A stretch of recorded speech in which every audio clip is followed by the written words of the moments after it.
I want to nail it the first time. Hey, this is JLD hanging out in the California sun. Met up with my buddy Joel Comm. We're gonna have a little bit of fun, and you want to tune in to episode 1. Welcome to Fun, the show where today's top business leaders explain how they've left the hustle and grind for a life of fulfillment and purpose.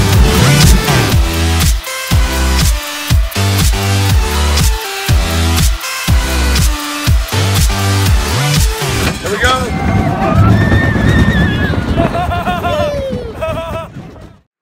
Hi, I'm Joel Comm, and welcome to Fun.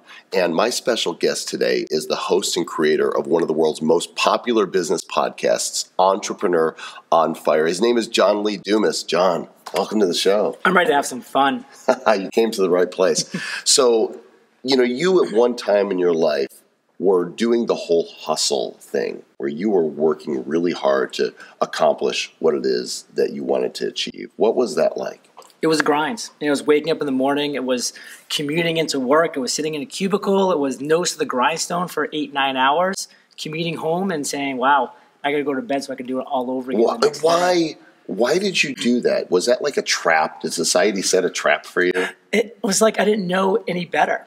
I didn't know there were other options. And fortunately, as we'll get into a little bit later, I was exposed to some other opportunities, and now my life is F-U-N.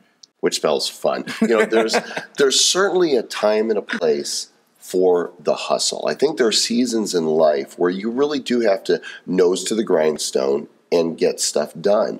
But my personal belief is that teaching in general is not sustainable. It just leads to burnout. It leads to broken relationships. It leads to disillusionment. And I've discovered that in my own life, that when I am instead seeking experiences and building my life upon the relationships that I have and doing that which greatly interests me, I have the greatest outcomes. So that's what I call trusting the process. Is that what you've experienced? Absolutely. And I love that you brought up seasons. I think seasons are really important. And I look back on my journey, I went through 4 major seasons. Season 1 was just the hustle and the grind, and I paid for it. My health, my nutrition suffered, my fitness suffered, like all of those things. So season 2, we call that the winter, right? That was the winter. Winter season. It's cold. It's cold, dark, damp. But then I did move into season 2, where I started to get some more balance. But then season 3, I realized I was not getting as much done as I wanted to. So now I've entered the 4th season of my life, where I kind of have daily seasons, where I have the hustle and focus for a very short period of time, intraday, and then the rest of the days allows me to expand and do what I want to do, not what I have to do. Do you find that when you've learned how to work smarter than working hard, you actually get more done? It's not even close. And the Pomodoro method is not something that is made up. I mean, it's been tested over the decades, and it's incredible when you can actually have a timer set for a certain amount of time. We're talking 25, 35 minutes, knowing that's being counted down. Focus, crush that work, and then you move into your refresh time, which is going for a walk outside, taking some sun, maybe ripping off some quick push-ups, or, going and checking out ESPN.com to see if your team won the game last night, like whatever it might be. But that's the way that you can intraday get so much done, but not feel like you're just hustling and grinding throughout that entire day. As you do your podcast, Entrepreneur on Fire, when you first started this show, you probably really treated it like work. What was that like? I woke up in the morning, 6 a.m., sitting down on my computer, and immediately I'm into OPA, other people's agenda. I'm taking emails, going on social media, answering all the things. And then before I knew it, the day would be half done, and I haven't done anything for my business. Didn't you want to say, hey, other people's agenda, you're not the boss of me? I'm putting out other people's fires all day long. Mm-hmm. That wasn't why I quit corporate America. That wasn't why I started my own business, was to just deal with other people's agendas. So I knew things had to change. Do you feel like you quit corporate America, or do you feel like corporate America quit you? I think that I quit corporate America because I was not having fun. And I just had that moment in time where I said, you know what? This life that I have, it's going to be over, and will I have fun during that moment in time, or will it just be corporate America? I think that the ideology of work has its time and place. But ultimately, my experience and the experience of so many others is that if you're working all the time, if you're that guy that's listening to the teaching that says, get up early and stay late after everyone else, and while your friends are out picnicking or partying on the weekends, if you're at the office, this is how you win, that ultimately leads to brokenness and emptiness. You might have a sack full of cash, but what else will you have? I'm a proponent of hard work. So I wake up in the morning and I know that I'm going to have 4 focus sessions. And my focus sessions, Joel, are 42 minutes long. If you had told me 4 years ago that I'd be able to work essentially 160 minutes in a day total and be running a 7-figure a year business, I would say you're crazy. But I do, and I am. So I work hard, but in very niche moments of time. And then the rest of my day, minus those 160 minutes, is dedicated to what I want to do, which is to have fun. And this is a system actually you've developed. Yes. You've had 2 very successful Kickstarter campaigns that are based on your journals. First, the Freedom Journal, which I believe you've sold over 21,000 copies, and more recently, your Mastery Journal. And so explain really briefly, what does the Freedom Journal do for someone? So the Freedom Journal was created because I realized that people struggled setting and then accomplishing one goal. The bright, shiny object syndrome is everywhere. The weapons of mass distraction just crush people. So I just wanted people to have one goal and accomplish it in 100 days. And that just struck a nerve.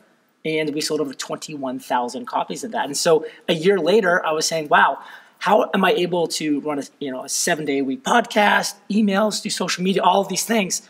Well, I'm very productive. I'm very disciplined, and I'm very focused. Hence the Mastery Journal. Master productivity, discipline, and focus in 100 days. But again, going back to what we just talked about, I do 4 42-minute sessions every day. That's it. That's 160 minutes. That's not a lot of time. And do those sessions feel like work? They feel like fun because I'm choosing the task. I'm accomplishing the task. And then guess what? I do understand that we do have to go into our email inbox at some point. There's communications that have to happen. But I only take care of OPA, other people's agenda, after I'm done my focus, my business, my fun.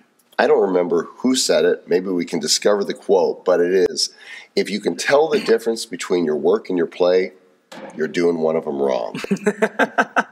John, what a lot of people don't know about you is that you served the United States military in the Army and were a captain for a number of years. And you spent some time on the ground in Fallujah during the war. And I have a feeling that had to be a transformative time for you in your own personal philosophy of how am I going to approach my life once I get home? I think a lot of people struggle living in the present. And so for me, when I was deployed to Iraq, I brought 16 men to war, and I brought 12 back. So we lost 4 soldiers who gave the ultimate sacrifice. And at each one of those funerals, I said to myself, I want to honor these heroes by committing that I will never live a life less than what I'm capable of living. So every time I came up to that wall, when it was law school, corporate finance, commercial real estate, and I had to make that hard decision to leave, I would think of them and say, I'm not honoring that commitment if I remain in this path that's not for me. I'm not having fun. I'm depressed. I'm not happy. And yet I'm alive. And their gift of life was taken away. So I'm just not honoring what they gave to this country. And so it gave me the courage each one of those times to make that move and to keep trying new things until I found Entrepreneur on Fire and found the fun in life. And that's where I'm at now. So for me, looking back, if we can just realize there's so many different paths in life, but the present moment is the one that we're in, make the most of that, and always have fun.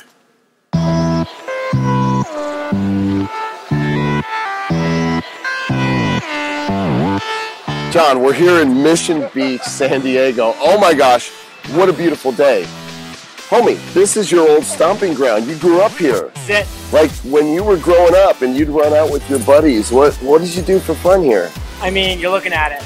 Beach, sun, surfing, sailing, football. All the S's. Oh, and the F's. We just do it all, we just have fun. And here's the thing, just because we learn how to adult, right? Manage our lives as adults and be responsible doesn't mean we have to stop being kids and, playful, childlike. Look at the choices people made today. They chose to be here.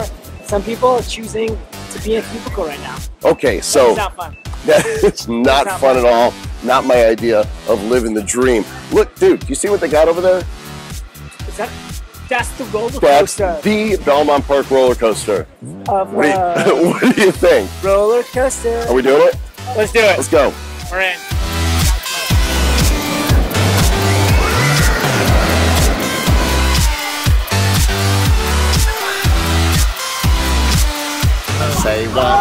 roller coaster.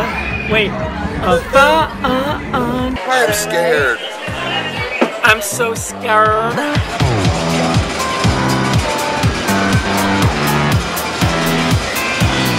Come on, give me some Costa.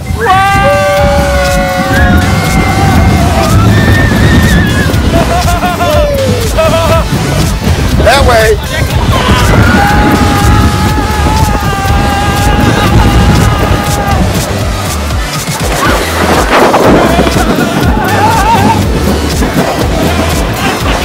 One Costa, baby.